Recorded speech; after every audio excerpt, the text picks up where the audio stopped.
Il testo che sto per presentare è una serie di frammenti che andranno poi a comporre la prefazione o la premessa al libro che sto scrivendo.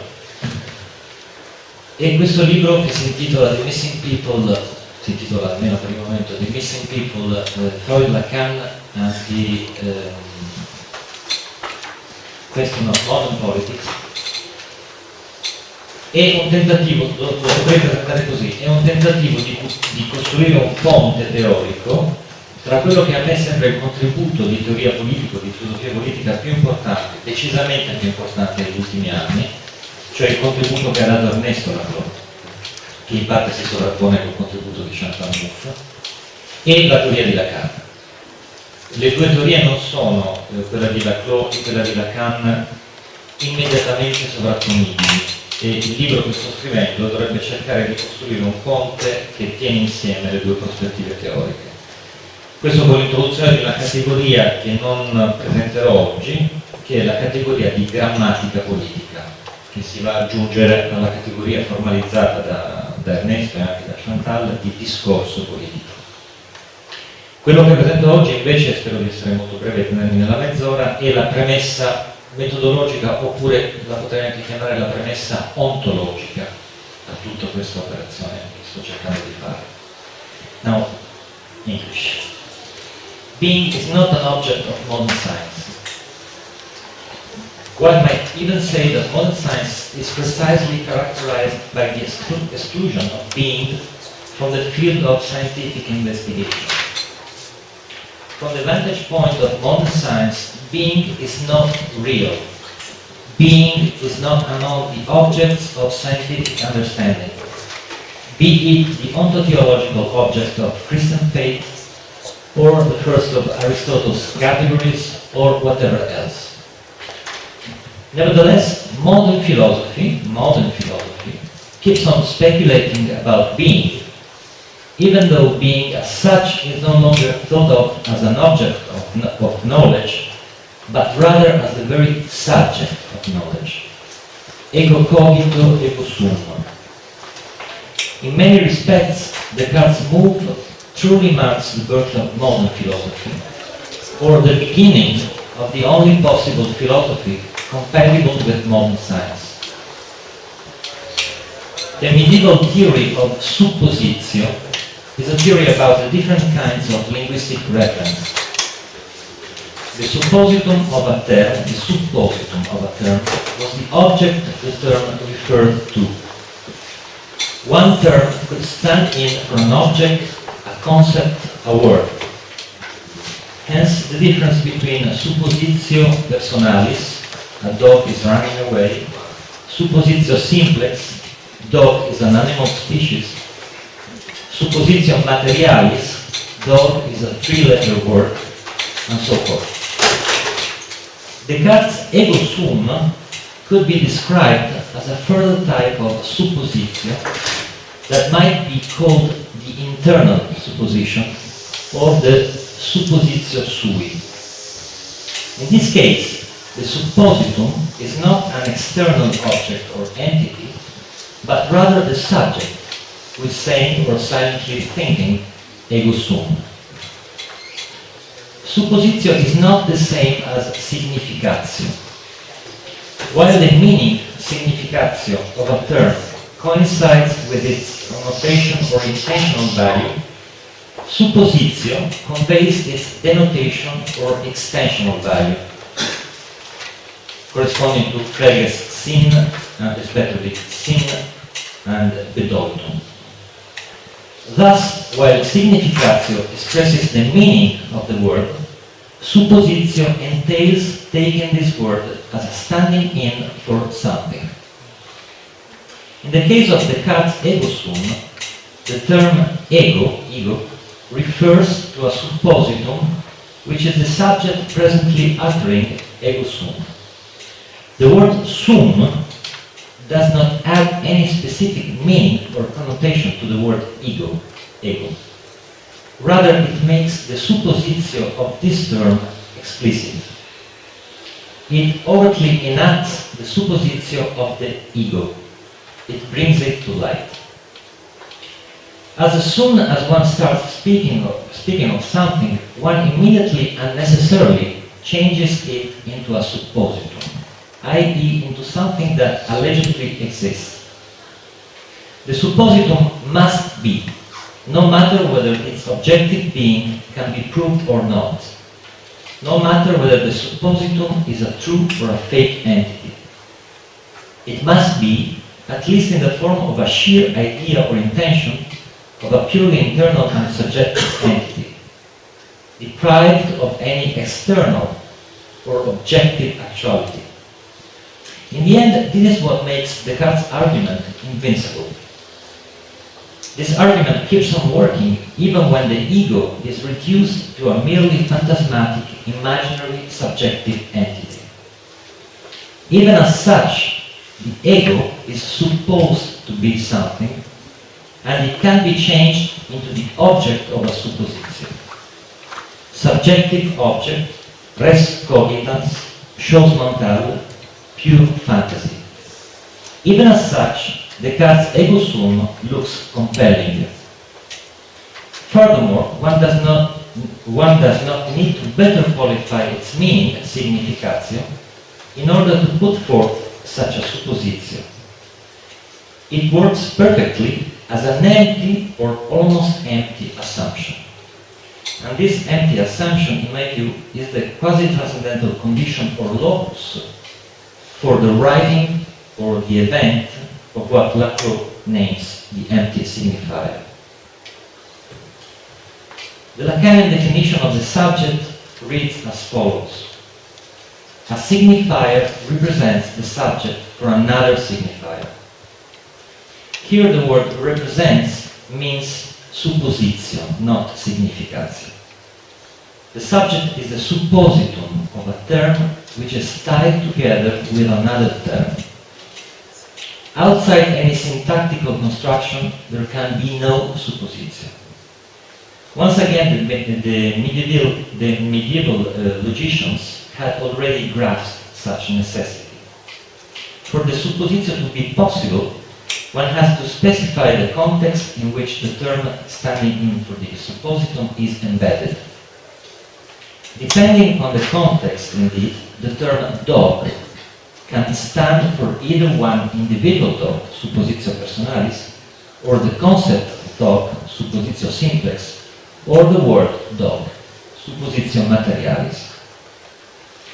This is not to say, however, that the context determines the meaning of the term involved in the suppositio, because for both Lacan and the medieval philosophers, suppositio is different from significatio. When saying that a signifier represents or supposes the subject for another signifier, Lacan is stating that any linguistic construct or proposition necessarily implies some assumption about its ontological foundation or about its subjectum. Said in a slightly different way, any linguistic construct, be it a true or false proposition, calls for the being of its subjectum. This is what suppositio is all about. Suppositio always asserts that the suppositum be. It claims that the suppositum be the subjectum of the proposition.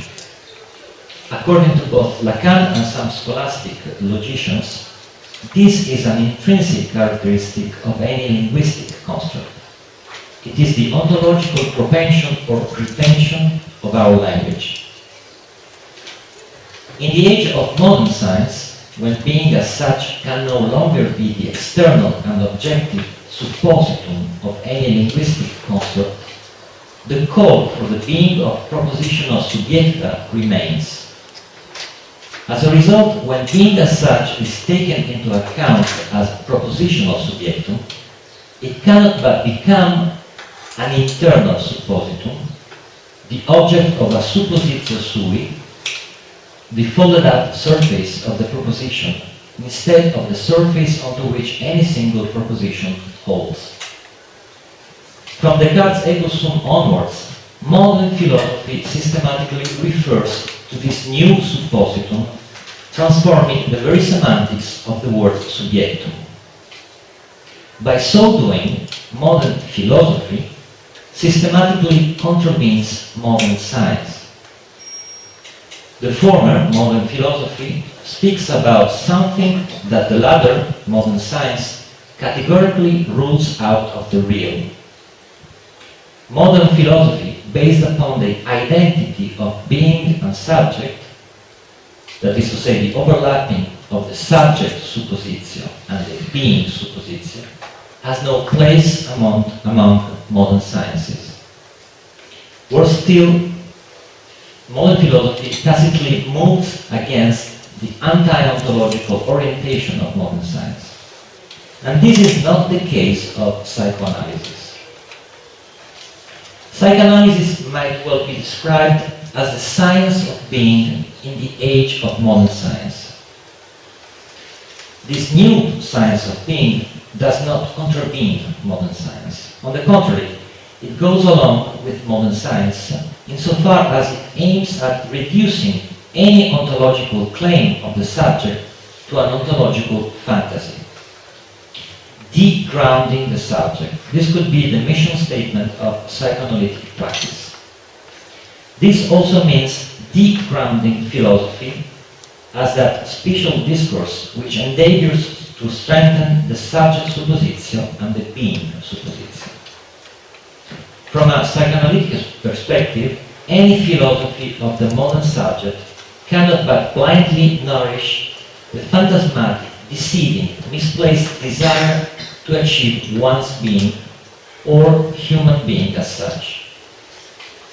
On the other hand, psychoanalysis does not simply rule out or deny this ontological claim of modern humanity or modern subjectivity.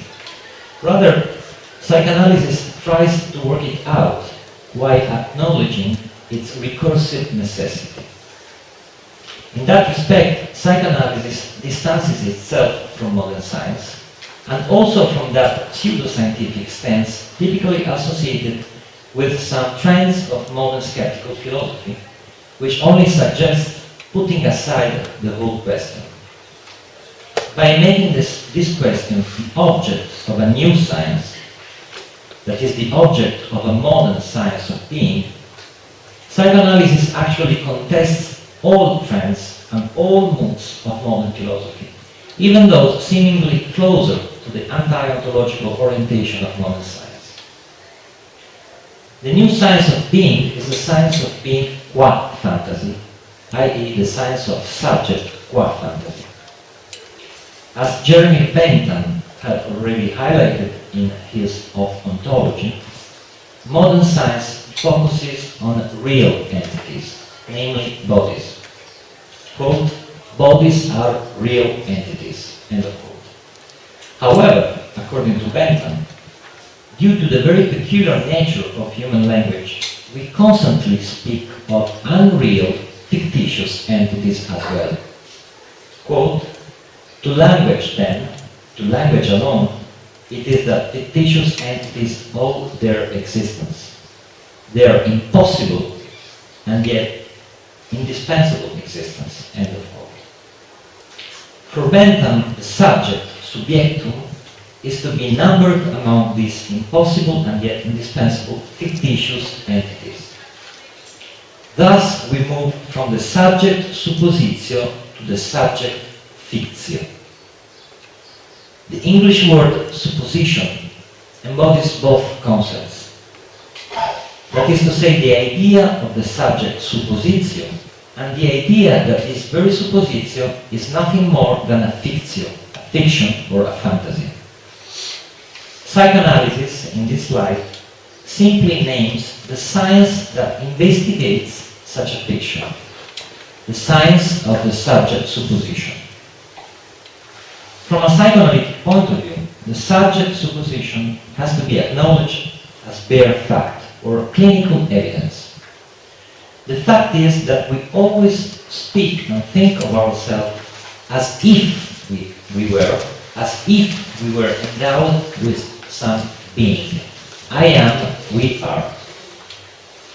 Differently from philosophy, Psychoanalysis does not speculate about the truth of such a claim, nor about its origin.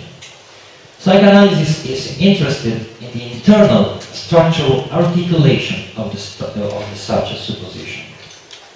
Therefore, the question is no longer for psychoanalysis, am I, what am I, who am I? Rather, the question is, how does the fiction work? How does the subject supposed to be? How could we give a scientific account of the fictional or suppositional structure of the subject as such? As modern science focuses on real entities and does not take into consideration unreal, fictitious entities, such as those at stake here, it is scarcely surprising that psychoanalysis has often been reckoned as a non-scientific discipline. Nevertheless, psychoanalysis is a science, even though it is a kind of borderline residual science. It is the science of being and subject once being and subject have disappeared from the realm of real entities. In order to appreciate the scientific inclination of psychoanalysis and to measure its distance from philosophy, including that skeptical and therapeutic trend of modern philosophy which simply evacuates the question of being and subject, consider, for instance, Ludwig Wittgenstein's approach to private language. His point, Wittgenstein's point, is that it makes no sense to talk about private languages. If there is language, then it is a public and shared language made up of words which are used following some public and shared rules. Any other use of words is wrong and has to be abandoned because it is not implanted in a public and shared form of life. Any philosophy insisting on the private experiences of the subject, for example, is nothing other, according to Wittgenstein, is nothing other than a grammatical fiction. A grammatical fiction. Probably Wittgenstein is right. Probably the very idea of grammatical fiction helps us shed light on the ontological status of what we usually call the mind or the subject or our private language. Nonetheless, by drawing the conclusion that the subject is a fiction, the question of subject is certainly not over, as Wittgenstein seems all too willing to suggest. For fictions or unreal entities like subjects can be effective anyway. Consequently, we should not stop our inquiry into private language once we realize that sometimes words are used in the wrong way. For then we have to understand why these words are used in the wrong way, what role they play in our lives, how they isolate each of us from others, triggering the imaginary, private, purely subjective fiction that I am, ego sum. In order to answer such questions, a much more sophisticated approach is needed than the one Wittgenstein presents. And this clinical, not merely therapeutic approach to private language leads from analytic philosophy to psychoanalytic theory. From a psychoanalytic point of view, it looks evident that the ontological fantasy lurking behind the subject supposition begets real effects and imposes real conditions on our lives. Seen in this light, psychoanalysis is the science of those real effects and real conditions produced by unreal, fictitious entities. The passage from Wittgenstein to Bentham, from analytic philosophy to the science of being and subject qua fictions, cannot be accomplished without introducing the notion of the unconscious, which names the structural gap dividing the subjective claim of being from its real content and results. Although each of us is truly convinced to be when stating ego sum, such an ontological claim has no validity from the angle of both modern science and psychoanalysis. In the end, such an ontological claim is the result of an ontological fantasy supporting the subject supposition of every individual. The psychoanalytic notion of the unconscious precisely draws the line between the allegedly ontological foundation of the subject and the phantasmatic structure of subjectivity. This line is the one dividing what is meant by each of us when speaking of himself and what is complementarily produced by all these speech acts. What is produced might be called a peculiar kind of listening to the real. In short, according to Lacan, the unconscious knows the real better than I do. Yet this unconscious knowledge of the real is never spoken out by any of us. It never surfaces when speaking and saying ego sum, simply because it would make it impossible to speak. My speech acts, as far as they are mine, always suppose that I am behind them, that I am truly the speaker. As a result, my speech acts tend to keep out the unconscious knowledge about the fictional nature of my claim, I am. This is why unconscious knowledge cannot be brought to light through speech acts or by active statements of the subject. Still, it remains possible for each of us to listen to this passive knowledge of the real. As Lacan used to say, ça parle. Unconscious knowledge always speaks in the third person. Es, id, sa. Along these lines, the real effects of subjectivity, such as symptoms, must be kept apart from the phantasmatic subject supposition of being. In the framework of psychoanalytic theory, while the notion of subject refers to the speaking fiction of the ego, the notion of subjectivity conveys the idea of an unconscious listening to the real. On the one hand, the subject actively and consciously speaks of itself in terms of a speaking being, or human being. On the other, the same subject passively and unconsciously listens to its own ontological supposition by enduring all its failures, ruptures, and voids as many pathological scars of a degrounded subjectivity. These are the two sides of a single entity, the subject and the subjectivity of the modern split subjectum. The unconscious knows it better than I do. In a sense, it is the best philosopher around. But why? What does the unconscious know that I, the ego, the subject claiming ego sum, cannot know and can only listen to? The answer is to be given on both the structural and the historical levels.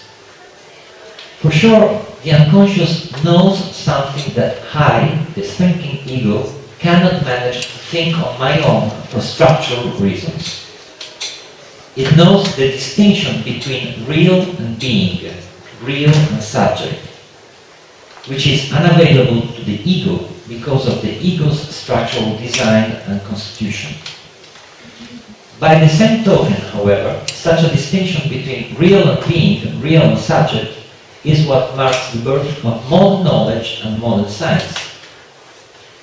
Thus, the unconscious knows not only the real, but also history better than I do. It knows not only the structural, but also the historical gap between the ontological claim of the subject, ego sum, and the ontological fantasy supporting it. It knows both the structural and the historical mistaking of the ego. The distinction between the subject and the unconscious knowledge of subjectivity is clearly traced by Lacan when introducing the notion of sujet supposé savoir, the subject supposed to know.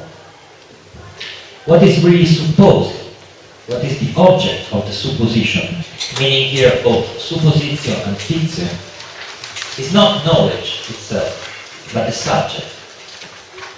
Indeed, as Lacan explains on the basis of clinical evidence, there is knowledge already before and without the speaking subject.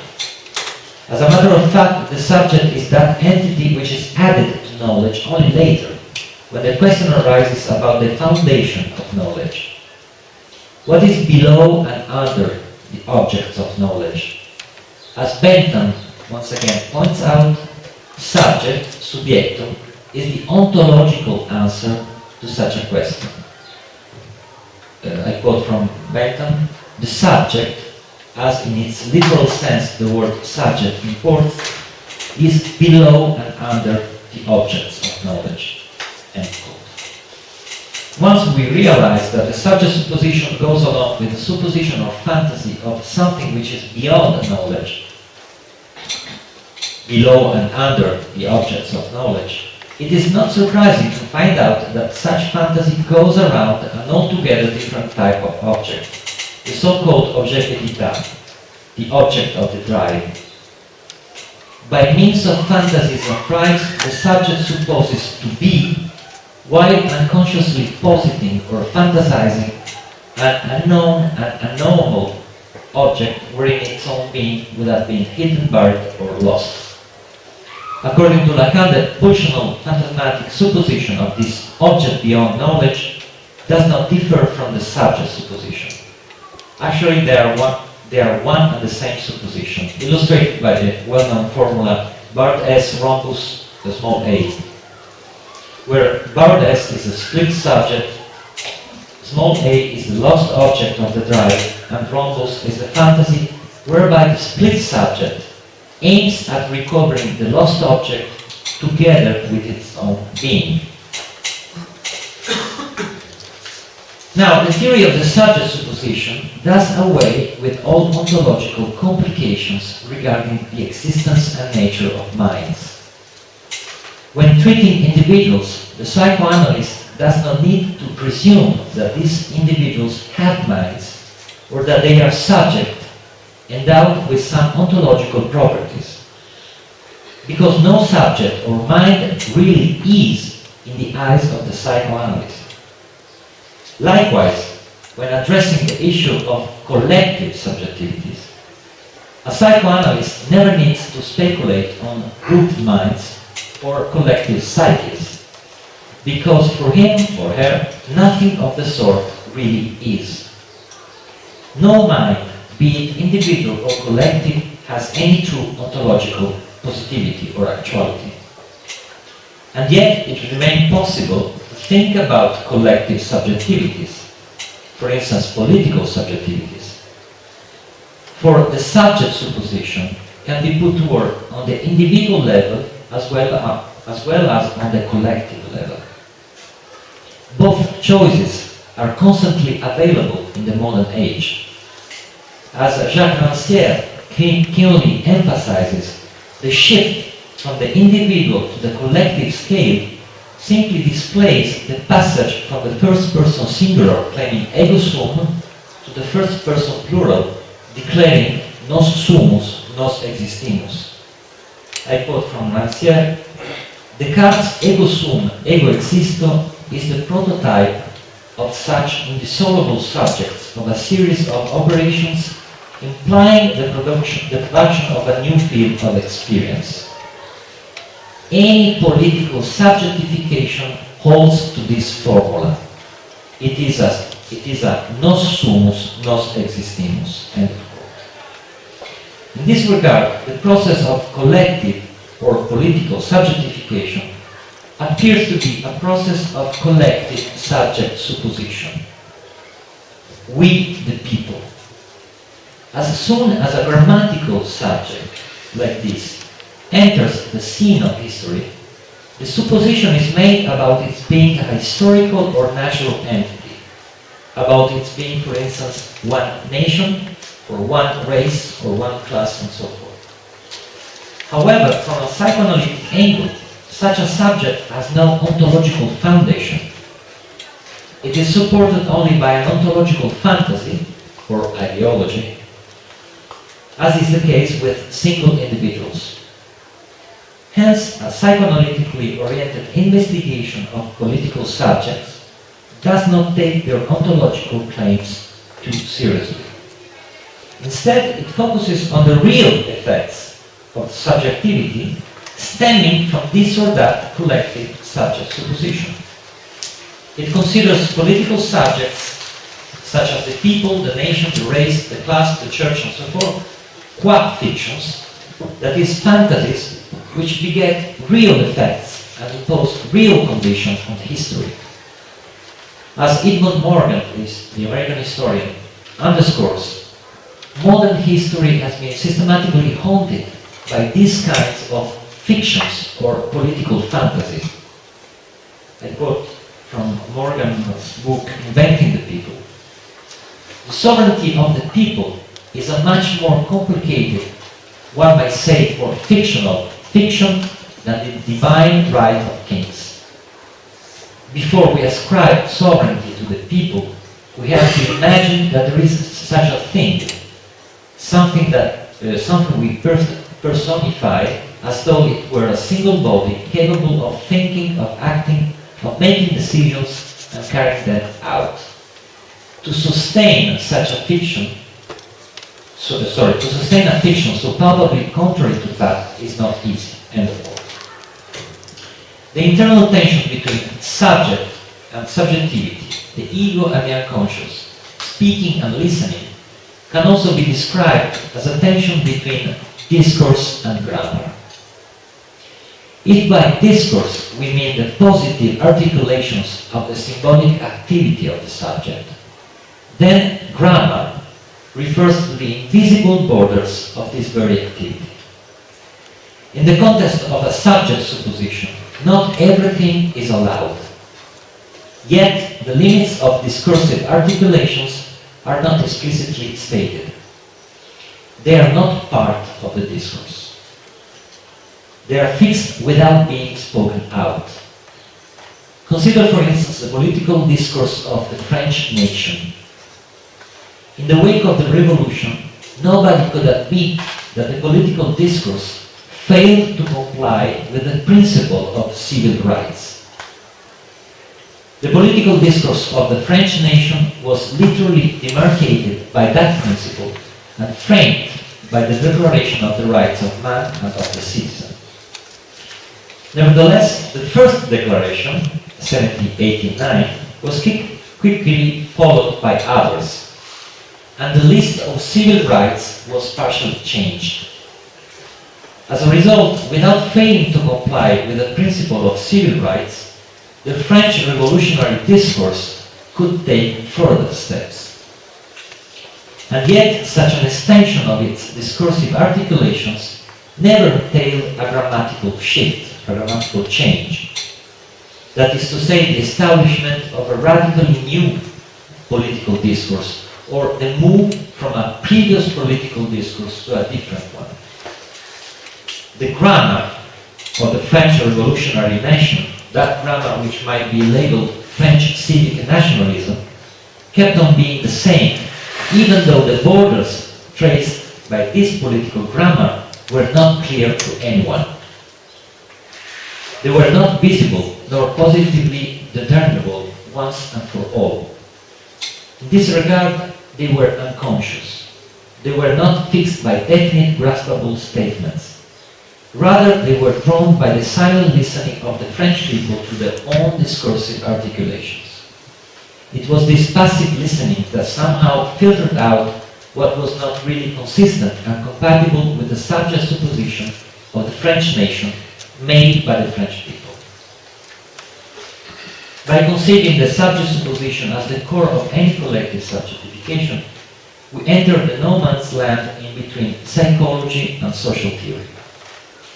Insofar as we talk about subjectivities, no matter whether they are individual or collective, the object of psychology and the object of social theory come to overlap, at least partially.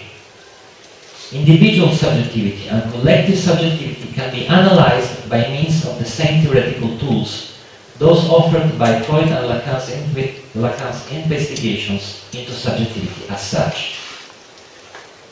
Such a move was anticipated by Freud himself when discussing the notion of the cultural superego.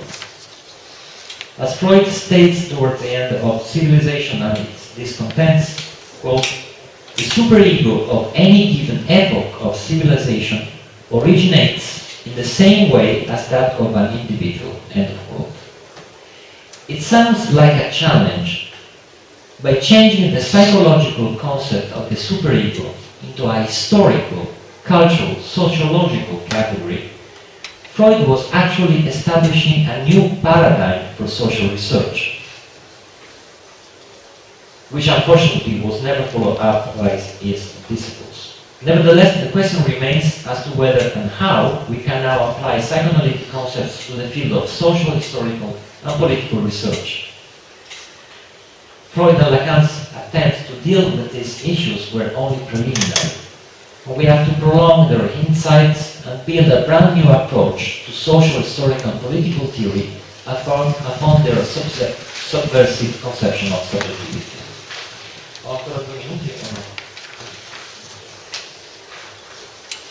Freud and Lacan's subversion of the subject entails the subversion of our current notion of social science, still imbued with the spirit of Hegel's thought. The distinction between subjective spirit and objective spirit especially looks problematic from a psychoanalytic perspective.